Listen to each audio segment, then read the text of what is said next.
Yeah, so I've been in EMS a total of, 13 years now. So I've been a paramedic a good chunk of it. And there's different levels. You have your EMT basic and an intermediate and paramedic, and it's just basically your scope of practice of medicine that you can do. So your paramedic is the highest level, right?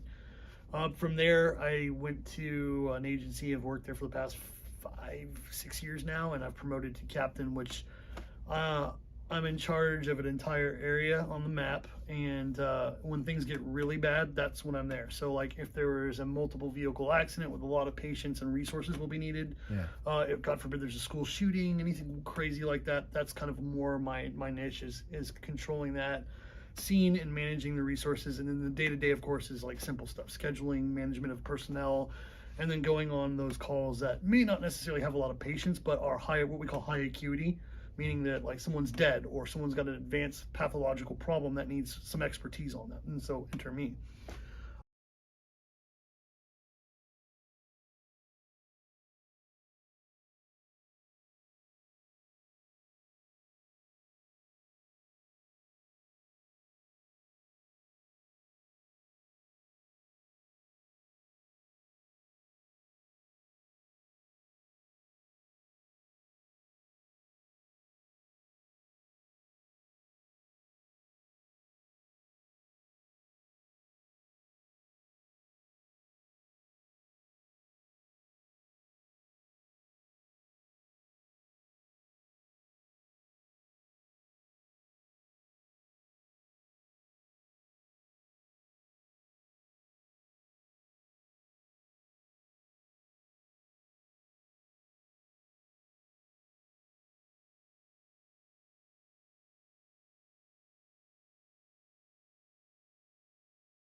All right, can I see your fanny pack again?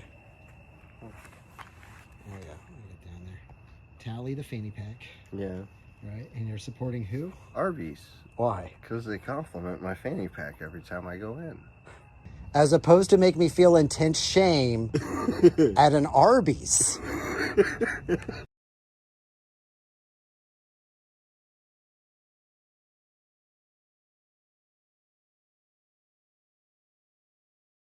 Is this your first time here?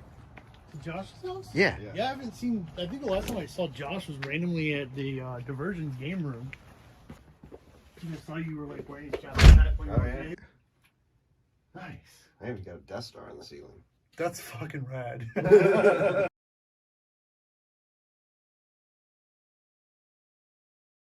Oh shit. Yeah, I see you dabble as well. I dabble. You have quite the fucking collection now. Holy shit, dude. Do you have Haunted Mansion? For which system? I have no idea.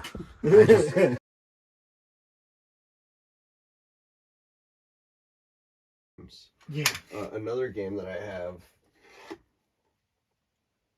Bone Storm? What the fuck is that? Buy me Bone Storm or go to hell. Simpsons? Oh, fuck. They actually made the game out of that? No, someone fucking Oh, made like a decoration one. oh, okay. But it's got to go in the collection just for the fucking silliness of it.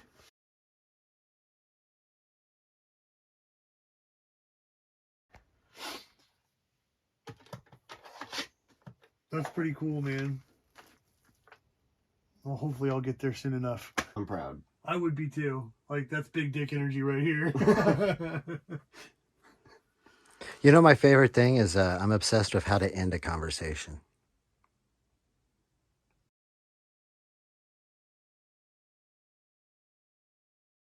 Oh. This is Doug Russell. What do you call a guy with no arms and no legs next to a shovel? Doug. Oh, you piece of shit. What do you call a guy with no arms and no legs and a pile of leaves? Russell. Russell. That's okay. So it's all your name. It's all has to do with your name. God damn. You know why dad jokes work? Because they worked on your mom. Oh. Yeah, I don't know. I think it might be even lazier to just use my same exact speaking voice. I really insist that.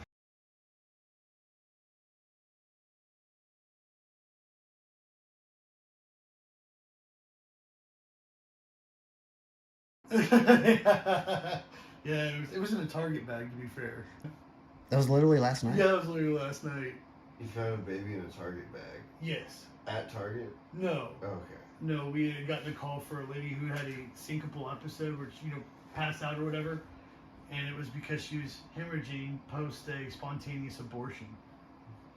And she put it into a Target bag, and we opened to confirm, and yeah, it was in there.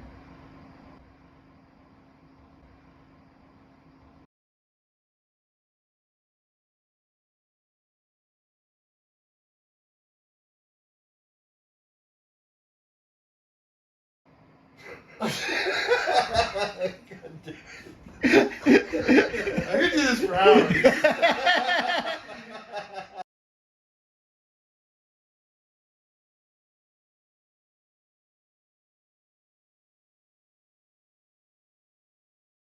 Zach! Yeah, no, like It's a Zach attack! Very peaceful. I'm gonna attack anyway. What's up, man? Hey, John.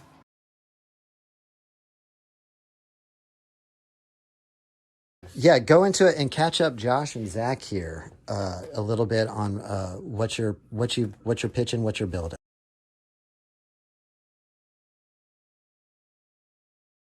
All right. Well, I mean, I guess if I'm gonna, you are a big juicy boy.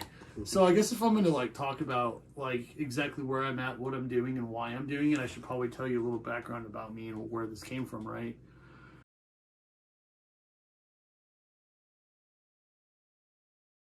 Right before COVID started, I had a buddy of mine named Hayden Henshaw, and he was patient zero in the United States for the swine flu. And right before COVID happens, he has several different life events happen, and then winds up getting fired because of substance abuse, alcohol abuse, not showing up to work on time, all that stuff. All the red flags of someone spiraling out, and then he took his own life. And I literally talked to him 2 days before he died, and he had all these great plans to go hang out with his son, and everything was great. We're also really good about saying the things that people need to hear to not worry about us. And we result back to the shadows. So after he killed himself, I was gobsmacked, man. You really, for the first time, I felt like I didn't know shit. And I was powerless to help someone that actually meant something.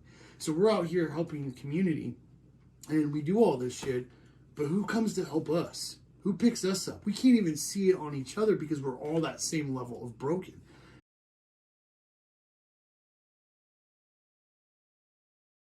You start to talk about stuff, then they try to do that, and you're called gay or whatever else, back in the day. Suck it up. No, they still do. Yeah, for sure, to various degrees, right? I can't stop. It's a fun word, I don't know. I'm really trying. It's a problem.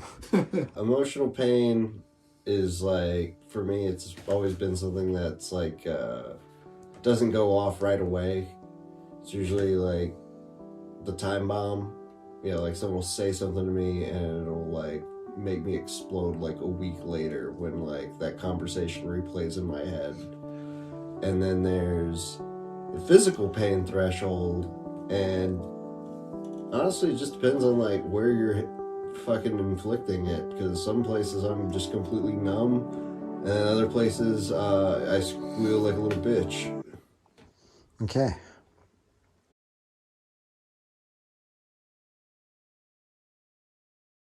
Because they don't show that part. Oh, sorry, real talk. Real talk.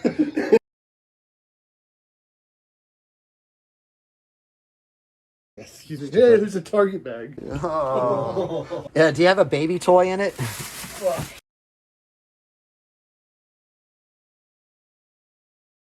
And so it's frustrating. The first thing I did is a little bit of time had passed, and I just got pissed. I was like, man, we have to do something better.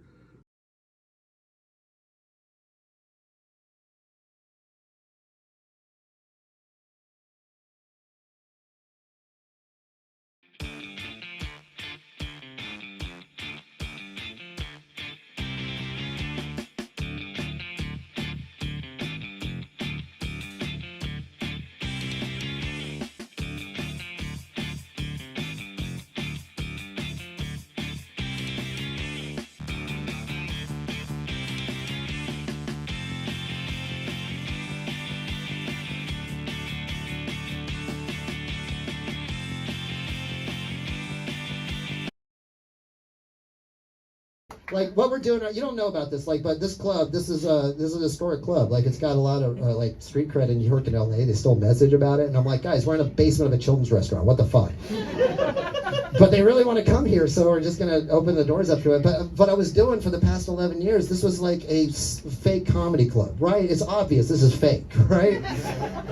I made it secret so it would make people want to come that like that shit, and the people that don't like that shit, I wouldn't fucking have to entertain them. I fuck them, you know? But like I put it here because I just wanted to work on jokes, and I thought it'd be great. And then I just said, oh, it's a comedy club, and then it became one. And it really bothered me because then, yeah, I know, I don't like success. I'm San Antonio, all right? It has to be fucking marginal at best. I know my people, all right? Spurs right now, best record. It's the best, happiest I've been in 30 years, to be quite honest. So, but we have to change, guys. We have to evolve. The secret comedy show in a fake venue that's not real has been stolen. It's now everywhere. There's 27 comedy clubs in Austin right now. Fuck all of this. Okay, so, no, it's good news. One of my buddies, John Mckane, he's an EMT guy, and he's in charge of a lot of people, and they're all killing themselves. So, I know, it's really bad, and no one's doing anything about it. So, it's weird that I'm going to lead the charge, but here we are at a basement of a children's restaurant. I decided to, I gave his charity, it's called Thoughtful Triage. I decided to give this space over to his nonprofit. So now, you are now enjoying America, the world's first openly nonprofit comedy club. That's right. We make zero money. We've always made no money. But now we're openly making no money, and that no money is definitely going to the EMTs. We don't make it a big deal. Some people have it, some people don't. Let's not fucking be worried about it. All I know is that when you're first on the scene and you have to deal with a dead baby in a Target bag, and that happens so many times, by the way. This is a shitty country. I don't know. I thought Walmart too. I thought it'd be a rollback, but no, Target. This could have been a beautiful baby. Much better than a Walmart baby, right? It's not a Dollar General. Who gives a shit, right? Target baby. Oh, what have we lost, right? There's no therapy for them. There's nothing like that. So we're actually going to use this space to like develop like therapy programs. There's a few weird ones. I hate therapy, but fucking look, I'm only just trying to do good. I don't agree with most things. I hate happiness, but it doesn't mean I can't try and do some good in this world. Yeah? Okay.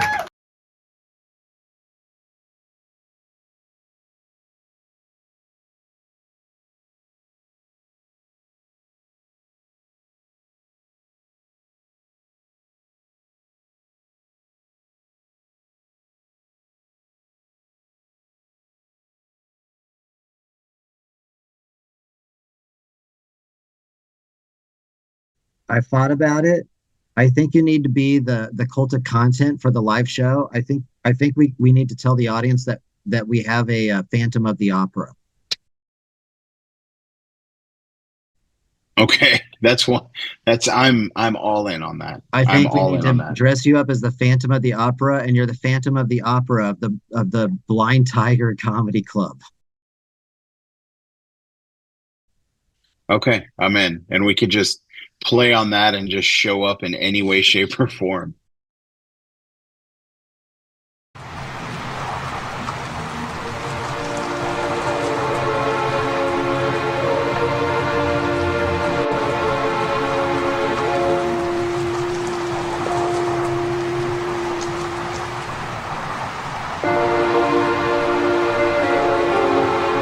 Oh yeah. Does it work with me? I don't know if it will or not. There you go. Works great. We have a Phantom of the Opera.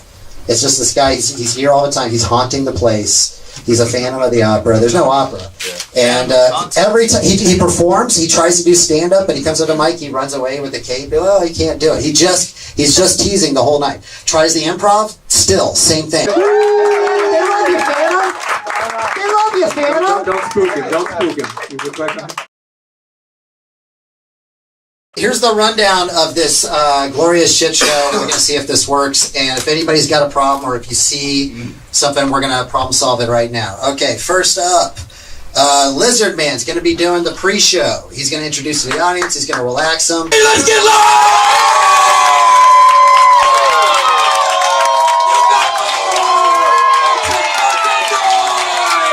Get crazy! Kick a baby! Do some shit! Let's get out of our head! Woo! We're going to sit down. We're going to do a little bit of panel. Lizzo. Can I call you Lizzo? You can call me Lizzo. But I'm not the sort of Lizzo that would make you, deep throat a banana or touch a stripper. I wouldn't do that to you. Well, then you can get the fuck out.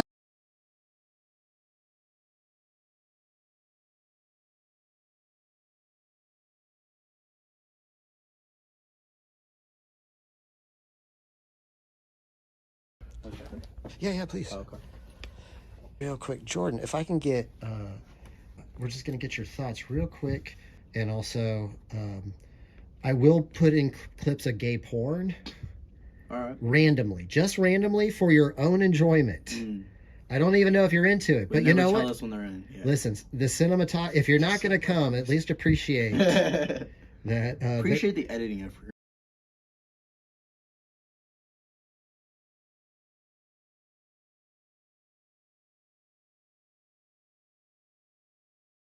We're going to do so much more this year, but it's going to have to be through this haggard fucking piece of shit broken human being. Look at this fucking dude. This dude, who deals with death and trauma and destruction? Fucking EMTs. Who else deals with death and drama and destruction? Stand-up comedians. That's my entire set. We almost went for Halloween on 6th Street dressed as 9/11. But you were like, we don't have a third guy to be the plane. No, we had the plane. We had the Twin Towers. What we were having a hard time was finding all the zombie firefighters to follow us. These motherfuckers don't like correct. They like fucked up shit because they're trying to deal with dead babies in Target bags. I mean, it's fucked up because, like... What else was in the bag? Fucking goo. That's and it was the weirdest thing is how nonchalant the patient was, like, the mom was about it. She was just like, yeah, it's in the bag. Like, it's like, holy shit. She put that baby on.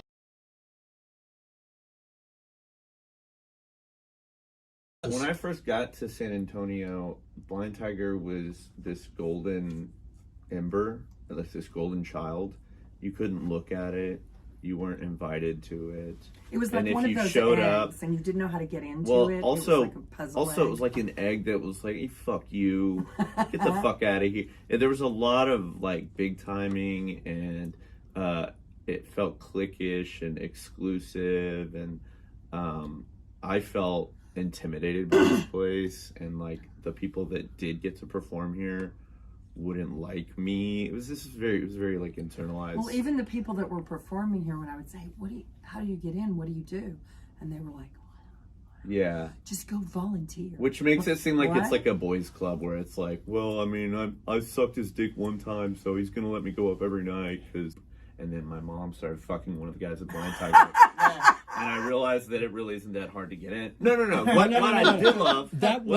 Hold on. I gotta say this. Yeah. For your benefit. Yeah. All right, because your mom's clearly slumming it. Yeah, I know, right? Of all the ones she chose. Let her have this. But more importantly, I love Regis. You mean dad. Father, to be honest. I say father. You show this man respect. Yeah. Truth be told, like, I'm a big fan of Regis getting his dick wet, and I'm happy it's I do what I can, comedy. With what you can. You do what you can with what you can. There's a rest of that sentence. When I heard that there was this opportunity to like email and then you just can get on, I thought that was really great, and I thought, wow, now there's this accessibility. And then I got here and I realized it really isn't that cliquish, really isn't that self-aggrandizing. I think I had maybe one weird interaction, but then I also it was like my butt, Jordan, Jordan and Warren were the hosts, so it felt like, okay, this is accessible. You guys bridged the gap between open micers and the guys that will come in and swing in, and Ralph Barbosa it up. So it's like, I don't know how long it took, and I don't know what that dynamic was, but clearly something has changed, and it feels, I think, to the rest of the community like now there's an opportunity for us. After that, we're going to do the stand-up portion. My wife has this little fetish we've been trying to get rid of, but everybody that I tell that to keeps telling me it's pronounced fetus.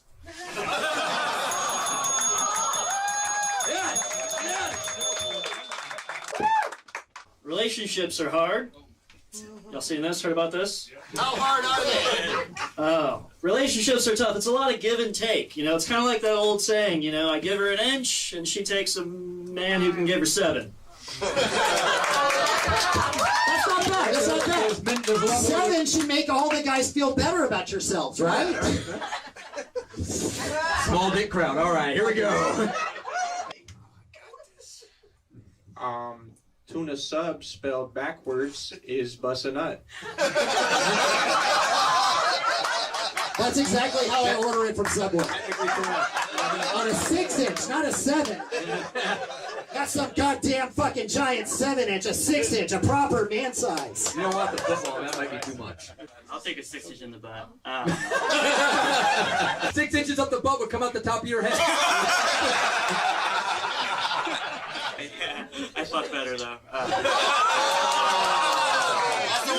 You don't know that. You don't know that. You haven't seen him grow back his tail. 10,000 Palestinians died this year.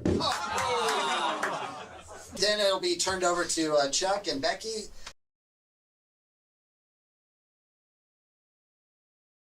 Let's get our comedians out here who want to join us for World's Worst. There we go. Okay, Bellmaster, you're ready to ding us in and ding us out when we suck and when we're good? Okay, great. So, politically incorrect, we are trying to get groans. We are trying to get bad reactions. This game is called World's Worst. So I'm going to ask you for some suggestions. Famous historical event, an event in history, or maybe even an era in history. 9/11. 9/11. Never forget. That man did not fucking forget. How about the rest of you? You gonna try it, Phantom? Go ahead, Phantom. Go ahead, Phantom. Jesus Christ! Oh, guys. After the improv, I'm gonna bring up the rap battle.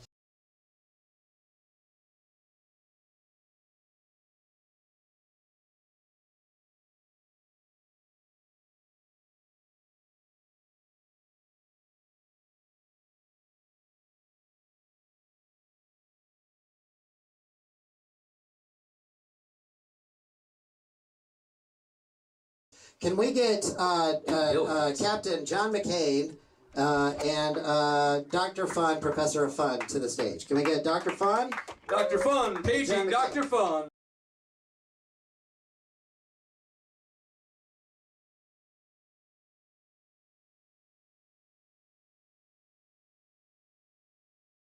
I want to do a show where you're a camp counselor kind of guy. Put you in short shorts, give you a whistle, So everyone's feeling good. We're moving, shaking, bringing home the bacon. We're feeling all right. You're the camp counselor of the show, constantly interrupting the show and getting things going again.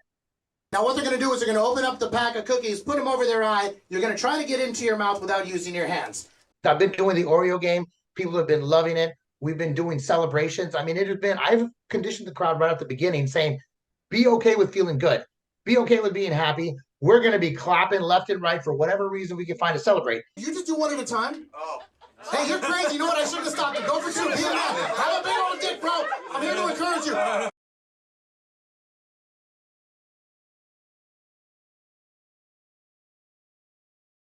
John is going to tell you a little bit of what he's experiencing, but because it's kind of tragic, we brought Dr. Fun, Professor of Fun, motivational cooperation coach, to come up and tell the actual upbeat, positive version of what John's going to say. And John, take it away. First of all, thank you guys so much for being here tonight. It's I know that we're gonna segue for a second, but basically what we're doing here with Thoughtful Triage is I kind of got tired of watching friends kill themselves over this line of work.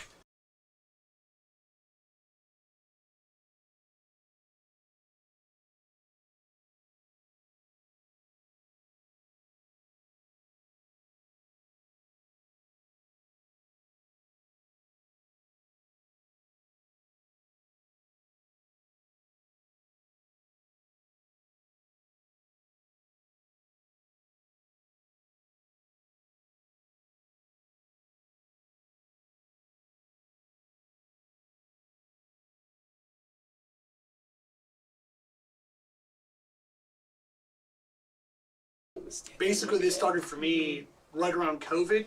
I actually had a call where I watched the aftermath of a vehicle rollover, and about 8 kids were ejected because none of them were restrained. Okay, hold on. Dr. Fun? Give us the upside of that. Spin that positive, Dr. Fun. Well, all the hard work you and the first responders do, on the bright side, is less traffic. So, regardless, we fucking got stuck in a hotel because one of those kids had COVID.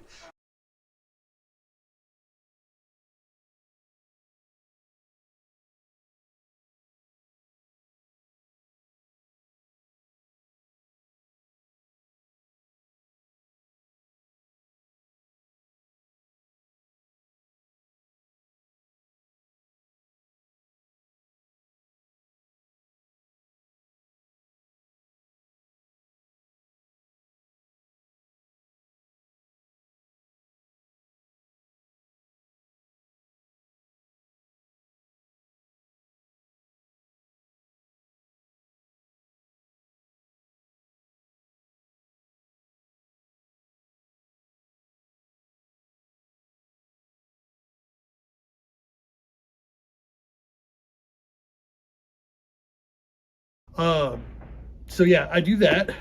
And top of that, I decided to really dive into creating a organization that starts to really promote EMS and first responders and their mental health. And I guess the seed of the idea really originated with a guy that I went to paramedic school with. His name was Hayden. And he exhibited all the classic signs of burnout, stress, fatigue, depression. And we all always are kind of stuck in that loop in this field, so we kind of all go along with it. We have the same like coping skills where we make dark humor jokes about it. We go to the bars and get really drunk together. And then one day he blew his brains out. And I mean, all of us were like just wrecked by this because we all said the same things like, why didn't we see it coming? Why didn't we do more?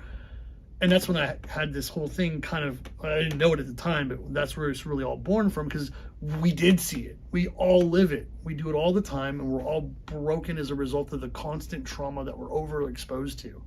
And so the problem isn't that we're exposed to trauma. You can go through multiple things here in your life, and it's all about your resilience and how you build that. And we're awful at it across the board. Yeah. And when you have a group of people that are awful at building up resilience, and you keep putting them in traumatic situations, of course we're going to have one of the highest fields that has suicides in it. We're going to have huge amounts of substance abuse issues. We're going to have high levels of divorce because we're not able to even take care of ourselves in a long enough timeline. So how do we change that, right? Because like the culture has always been like, oh, we'll stuff it down, drink whiskey about it, and be a man because you're going to have to go on harder calls. Yeah. Well, there's a degree of, yes, you got to be tough. There's also a side you've got to take care of yourself. And I've noticed that over time, it's like, well, what can we do that's different? We got to change the whole culture. Otherwise, we're going to be stuck in this rat race of, well, I didn't see it coming, and you got to be tough, and then my friend blows his brains away, and what could we have done better? And then it keeps going round and round and round, and it never gets better. And it got so much worse, I think, with COVID, because now we're overworking these guys, we're burning them out at a higher rate, and then it completely diminished the public's interest in joining first responder agencies because of the fear of the unknown with COVID, right? Do you have a problem with recruits right now? It's not anything like it used to be prior to COVID. It is getting a little bit better, but retention and hiring are something that we are noticing across the entire nation that's difficult. So that's another angle that I want to attack this is like, let's build retention through resilience. Let's make people stronger so that not only are they staying in their careers, doing what they love longer, but they're not hurting themselves. And on top of it, when we create these modalities to help people, they're able to also give better patient care. Because if you're already salty and you're going through a lot of crap and someone calls because they fell out of their wheelchair and they just want to help up, you're probably not going to get the nicest guy at 3 o'clock in the morning who's already burned out. Right. But if we start taking care of these issues and normalizing it. Yeah. It's hard to have bedside manner on the side of the highway. Yeah, it can be. Yeah. Especially if you look at it like there's someone who's got chronic illnesses and they call you all the time for something that's benign and they don't really want to go to the hospital. They just need help with whatever. I mean, you have to realize that I understand that people, it's their emergency, and I think all of us do, but I think the repetitive nature of going to someone's house like that, they want to get help up to go to the bathroom, or they've slipped out of their wheelchair and they just want to get moved over here or there, and they'll call you 4 or 5 times in the course between midnight and 4 o'clock in the morning and mess up your whole sleep rhythm. That's infuriating. And I think the most infuriating part is not because they need help, it's because they're breaking your rhythm of sleep when you really need to be resting to help those higher acuity calls that I mentioned earlier. And it also means that those people aren't definitively getting help that they should be with, like home health or whatever. So instead of utilizing home health, they throw it on us. And so now we're expected to do the job of a home health nurse and respond to actual emergencies, which puts a humongous strain on a human being. There you go. How much of your job is that? Surprisingly, a lot more than you think. Like, people call because they don't feel well. Like, you know, I'm in a college area, so you get a lot of guys who are like 18 to 21 who are out on their own for the first time and they don't have mom and dad, so they'll call because they have a fever. Oh, yeah. You know what I mean? Like, there's people who call because they have a nursing home has calls it abnormal labs. So now there's no real emergency, but, you know, we've got to take them to definitive care because this could become something down the road and a doctor wants them seen. So there's a lot of little things that happen behind the scenes in between the major higher acuity calls. Again, it's all part of what we do, and I'm not necessarily being negative about those things. It's just I'm saying... You're saying what you do. We are doing these things, and it does cause fatigue and burnout on top of everything else we do. You work 12 hours a day. You stay in your ambulance. You don't go and stay at a fire station. You street side post. So you're like, you know, stuck in this like Sprinter van for 12 hours straight with one other person, and they may be the most obnoxious person in the world. And then on top of that, they run you nonstop. So even if you're in the bathroom, if you're trying to eat, doesn't matter. Why does it take you so long to respond to this non-emergency BLS transport, which sometimes means like there's somebody who's going from the hospital to a psych facility. Yeah. And so they're just running you ragged, nonstop. It's almost like your own emotional and physical needs aren't met. A call that I went on, and it was in a 911 service area. So we ran on a pediatric arrest, meaning a kid had died. And I was in the back cleaning out all the dirt from the helicopter that it like pushed up here as we air flighted them out. And they cleared us off the call and put us on a non-emergency BLS transfer, which was for a psych patient going to whatever. So they didn't even care that I just watched a kid die. They were more like, move, we've got money to make. And that's how those are services. So when I say there's a whole other breed of problems and trauma and burnout, that, yeah, they definitely need help to some capacity as well. But that's a bigger project down the line. My goal is to take care of first responders on that level who are going through the 911 side of stuff, where they're going through that trauma all day in and day out. Right. We got to start somewhere, right? Right.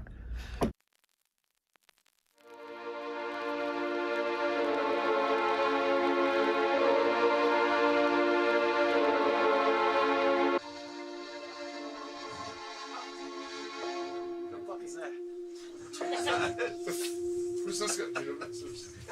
Show him. It's a little piece.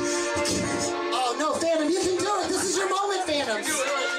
And then Brian's going to sing a very sincere, sweet waltz that ends on a high note that he probably can't make. Yeah.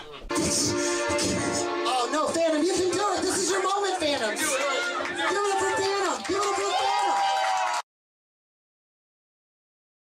We're all funny and weird. Let's just be funny and weird and do angles. Do you have those lyrics that you can just text me real quick for the song? Maybe. It's a little funny how my spirit seems to falter. Every time I'm looking love, I know I have to alter.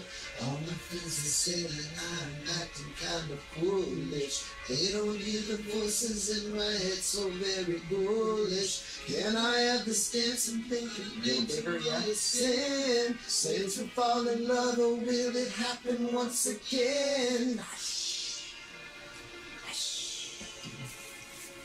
Well, my friends, they say that I'm acting kind of foolish, but they don't hear the voices in my head, they're rather ghoulish. Can I have this dance to put a name to all your sin? Shut the fuck up. Just shut up. It's a little funny how and it starts to keep building and building. Every time I fall in love, I know I have to alter. All my friends, they say that I am acting kind of foolish, but they don't hear the voices in my head so very ghoulish. Can I have this dance or will you get to know your sin? Safe to fall in love, or will it happen once again? Screaming from the heart, no angels cry will lock. And angels never want to know your name. Just hold it.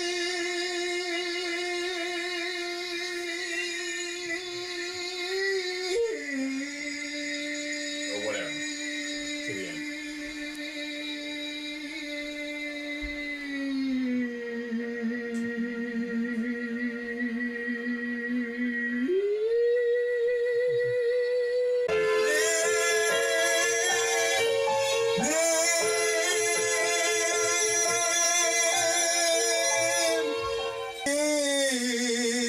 I don't know, I just kind of...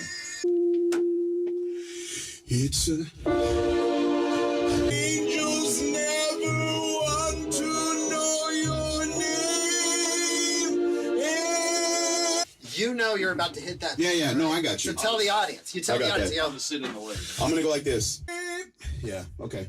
That's a really weird note to hold in an operatic. Oh, yeah, this is my cue.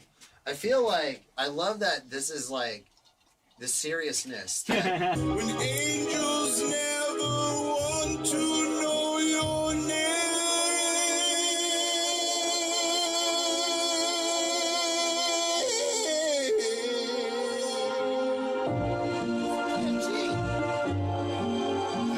Brian G. It's in the key of Brian G. We're good.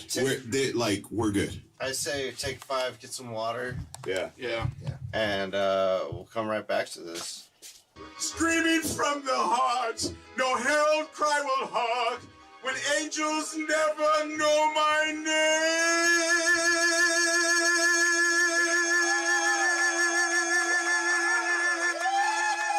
Ladies and gentlemen, give it up for the piano. Did you guys get a shit show? Did you get a proper shit show? You got a shit show, did you not?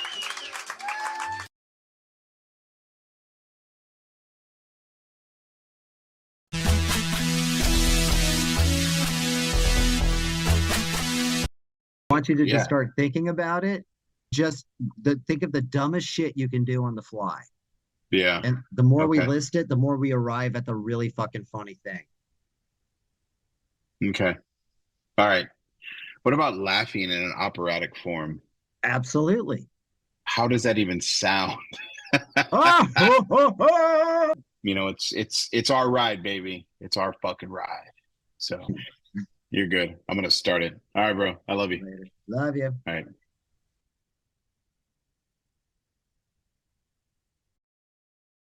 You're nuts!